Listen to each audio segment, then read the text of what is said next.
को अपनी सज्जनता नहीं छोड़नी चाहिए। क्यों छोड़ें हम अपनी सज्जनता? कोई हमें गाली दे रहा है तो देता रहे, तेरी मर्जी। जब तेरा मुंह दर्द करे तो चुप हो जाना। सास ने आपको गाली दी तो आप भी गाली दोगी क्या?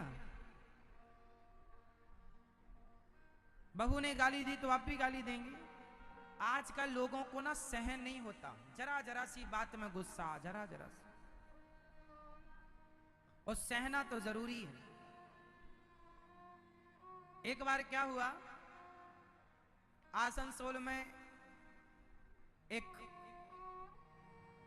पड़ोसी दोनों में एक बात हो गई। क्या? पड़ोसी ने क्या किया, एक आदमी ने क्या किया, अपने घर का सारा कचरा उठाकर बगल वाले पड़ोसी के घर में फेंक दिया। बड़ा दुष्ट था, सारा कचरा उठा के बगल वाले के घर में फेंक दिया। पर जो बगल वाला था ना, वो बड़ा समझदार था, सत्संगी था, आप लोगों की तरह कथा प्रेमी था। उसने सारा कचरा उठाया और डस्टबिन में डाल दिया, कचरे घर में। अपने घर से सुंदर फल, आम, अंगूर, केला, अनार, सेब, फल टोकनी में भरा और उसके घर पहुंच गया। बैल बजाई, उसने दरवाजा खोला।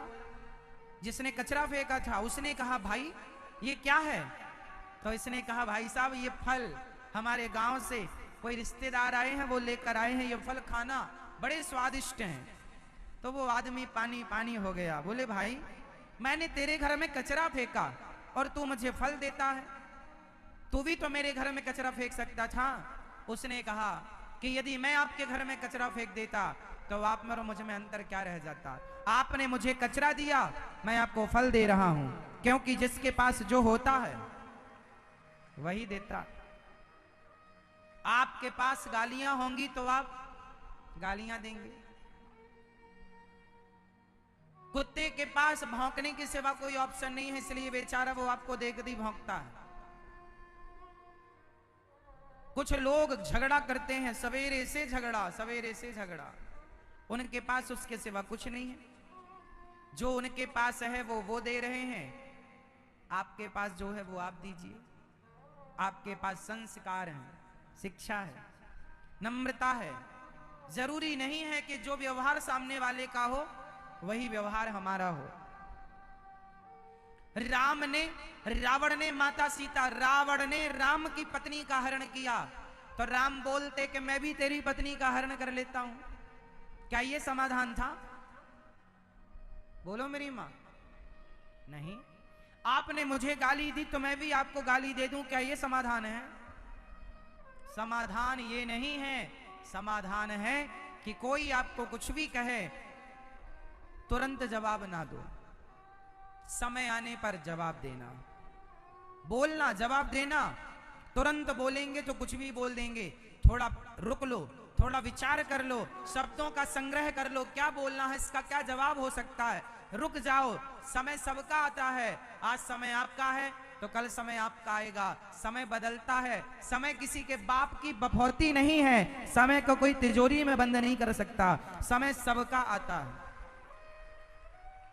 यदि आप, आज ही मैं पढ़ रहा था, कहीं पर पढ़ा मैंने कि एक आदमी जंगल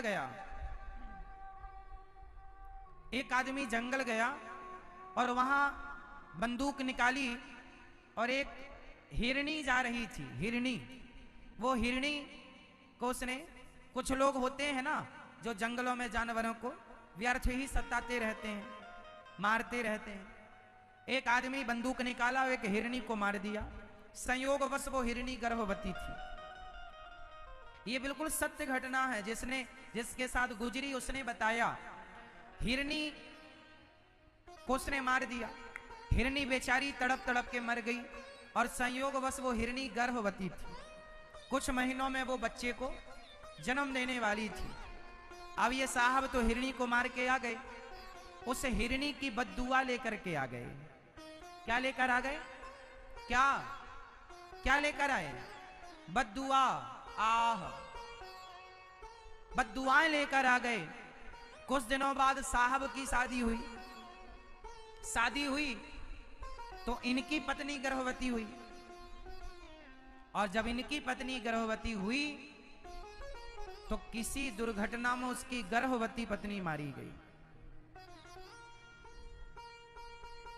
उस व्यक्ति को याद आया कि मैंने एक हिरणी को मारा था जो गर्भवती दिख रही थी, मतलब पेट बड़ा था भाई, दिख जाता है कि गर्भवती है कि, तो मैंने उसे मारा था। उसकी बद्दुआ ये थी कि आज मेरी बसी बसाई गृहस्थी तबाह हो गई।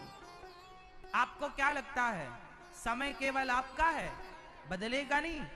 नहीं साहब, समय सबका बदलता है। किसी की दुआ, किसी की बद्दुआएं ना लीजिएगा। दुर्बल को न सताइए, जाकी मोटी हाय, माटी कहे कुम्हार से तू क्या रौंदे मोही, एक दिन ऐसा आएगा मैं रौंदूंगी तो ही, है ना? किसी को ना सताइएगा, बद्दुआएं ना लीजिएगा, चुकाना पड़ता है मेरी मां। जैसे आप लोग मछली, कुछ लोग मछली मार मार के खा जाते हैं, क्या उस मछली के अंदर से बद्दुआ नहीं निकलती होगी? किसी ने बकरे को मारा, बकरी को मारा, तो एक कसाई बकरी के गर्दन पे तलवार रख के उसकी गर्दन काट रहा था, तभी बकरी मुस्कुरा रही थी। किसी संत ने कहा क्यों मुस्कुरा रही है? तब बकरी ने मरते हुए कहा, महाराज कह दो दुनिया से कि मैंने सारी जिंदगी केवल पत्ते खाए हैं, केवल हरी घास खाई है, मैंने कभी किसी का दिल नहीं दुखाया। घास खाई तो मेरी गर्दन पर तलवार चल रही है और ये मुझे खाएगा तो भगवान इसके साथ क्या करेंगे?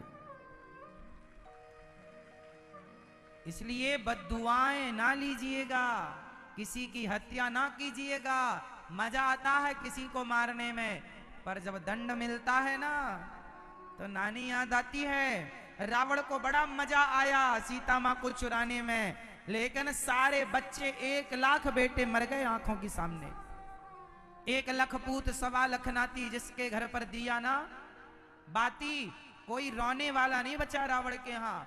मजा आता है बुरे काम करने में, लेकिन जब उसका दंड मिलता है तो नानी याद आ जाती है। बचना रे बाबा गलत काम करने से। भगवान शंकर का अपमान किया और शंकर जी चुप रहे, गालियां नहीं। आप में से आज से कितने लोग, कोई आपका अपमान करे, गालियां दे, आप चुप रहेंगे? समय आने पर उत्तर देंगे। सास को उत्तर दो समय आने पर, बहू को उत्तर दो समय आने पर, पति को पत्नी को उत्तर दो, तुरंत नहीं। तुरंत तो गलत शब्द निकल सकते हैं, सही वक्त आने दो। और जरूरत नहीं है, हमने कल की कथा में कहा था, जरूरी नहीं है कि आप सबका उत्तर दें, भगवान बैठे हैं उत्तर देने के लिए। तो आज से कितने लोग चुप रहेंगे जब कोई गाली दे आपको? कौन कौन अपने मुंह में उंगली रख के बताओ, कौन कौन चुप रहेंगे? सास गाली देगी तो आप क्या करेंगे? तो पैटाप। पति कुछ कहेगा तो पति भी कहने दो, चुप रहो। और पत्नी कुछ कहने लगे तो पति परमेश्वर तुम भी चुप रहना। बोलने से बातें बिगड़ जाती हैं, बोलने से महाभारत हो जाता है। द्रौपदी बोल गई जरूरत से ज्यादा, महाभारत हुआ कि नहीं? बताओ द्रौपदी क्या बोल गई? उत्तर बताओ, द्रौपदी क्या बोल गई? वो कौन से शब्द थे जिन शब्दों में महाभारत हो गया? उत्तर दो, बताओ बेटा, कौन से शब्द थे वो? पीछे वाली मैया, मेरी प्यारी माँ, ओ मैया सो रही हो मेरी माँ, बताओ द्रौपदी के कौन से शब्द थे जिससे महाभारत हो गया? शब्द थे अंधों के, अंधे होते हैं। दुर्योधन गिर गया था पानी में, धर्मराज युधिष्ठिर ने ऐसा महल बनवाया था जहां पर पानी था, वहां थल जैसा लगता था कि यहां पानी नहीं है, और जहां थल था वहां जल जैसा भ्रांति होती थी। तो दुर्योधन को लगा कि ये पानी जैसा दिख रहा पानी है नहीं, क्योंकि इसके पहले भी उसे दिखा तो वो पानी नहीं था, पर इस बार पानी में गिर गया। और पानी में गिरा तो दुर्योधन ने, जब गिरा तो द्रौपदी ने सभा में हंसते हुए कहा, अंधों के अंधे होते हैं, इसका बाप भी अंधा है और ये भी अंधा है। बस इतने से शब्द थे और इन शब्दों ने महाभारत कर दिया मेरी माँ। इसलिए कुछ भी ना बोला करो, शब्दों से बात बनती भी है और शब्दों से बात बिगड़ती है। बताओ रिश्ते कहां से बिगड़ते हैं?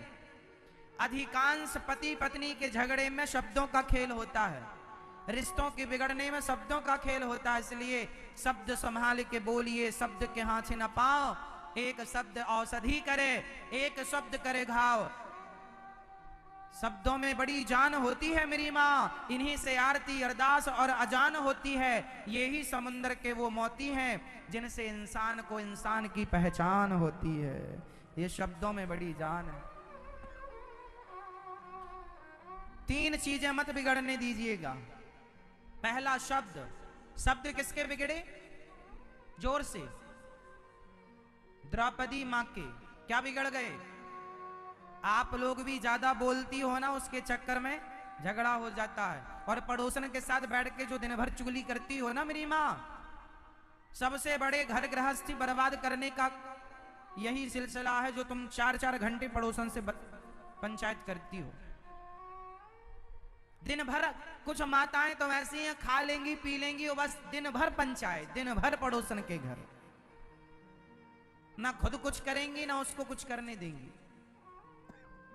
हमारी माताएं कुछ ऐसी हैं, एक अपने द्वार पर खड़ी हो जाएगी, सामने वाली अपने द्वार पर, और 1 घंटा खड़ी खड़ी बातें कर लेंगी। पता नहीं तुम्हारी बातें खत्म ही नहीं होती। ऐसी भी क्या बातें हैं मेरी माँ? और सामान्य बातें करो तो समझ में भी आए। तुम्हारी बातों में निंदा चुगली ज्यादा होती है। तुम्हारी सास अच्छी नहीं है, राम राम, हमारी कौन सी अच्छी है। बहुएं सासों का रोना रोएंगी और सासें बहुओं का रोना रोएंगी। उस घर में जाके रोई, उस घर में जाके रोई और रो रो के आ गई। रहना तुम्हें उस बहू के साथ ही है। रोटी वो पड़ोसन नहीं देगी, रोटी बहू देगी, लेकिन तुम्हें रोना है। शास्त्र कहते हैं अपना दुख किसी के आगे ना कहिएगा, अपने अपने घरन का दुख ना कहियो रोई। सुन इठले हैं लोग सब बांट न ले हैं कोई, कोई नहीं बांटेगा। तुम रो रो के सुनाओगे, तुम्हारे जाने पर दुनिया हंस हंस के कहेगी कि फलाने के घर में ये आग लग गई। शब्द ना बिगड़े, कान ना बिगड़े। कान बिगड़ेंगे तो युद्ध हो जाएगा। बताओ, कान, शब्द बिगड़े द्रौपदी के, और कान किसके बिगड़े? बोलो, कान किसके बिगड़े? कान बिगड़ गए माता कैकई के। कैकई के कान भर दिए मंथरा ने तो आग लग गई कैकई के घर में। ये जो पहले एक मंथरा थी अयोध्या में, अब हर गली मोहल्ले में 2-4 मंथराएं मिल जाएंगी। आपके आसनसोल में मंथरा है कि नहीं? खूब है महाराज, थोक के भाव हैं। इन मंथराओं से बच के रहिएगा। कान बिगड़ गए कैकई माँ के, बर्बाद हो गई जिंदगी। आज तक किसी बाप ने अपनी बेटी का नाम कैकई नहीं रखा तब से। बताओ रखा हो तो। वाणी बिगड़ी द्रौपदी के, कान बिगड़े माता कैकई के, और आंख, आंख किसकी बिगड़ी बताओ? इन तीनों को संभालना है। आंख, मुंह, जिह्वा और कान। बुरा मत देखो, बुरा मत बोलो, बुरा मत सुनो। 3 बताओ, आंख किसकी बिगड़ गई? आंख बिगड़ गई रावण की। सीता मां को चुरा के ले गया, सर्वनाश। आंख बिगड़ी रावण की, नाश हुआ। शब्द बिगड़े द्रौपदी के, महाभारत हुआ। और कान बिगड़े माता कैकई के तो राम का वनवास हो गया। कहने का अर्थ ये हुआ कि आप इन तीनों को संभाल के रखिएगा। ना बुरा देखना है, ना बुरा बोलना है, ना बुरा सुनना है। इन तीनों पर कंट्रोल कर गए, इन तीनों को वश में कर लिए तो सारी दुनिया आपकी मुट्ठी में होगी। और आप इन तीनों के चक्कर में पड़ गए तो विनाश। इतिहास साक्षी। 3 पर कंट्रोल। बुरा मत देखो, बुरा मत बोलो, बुरा मत सुनो।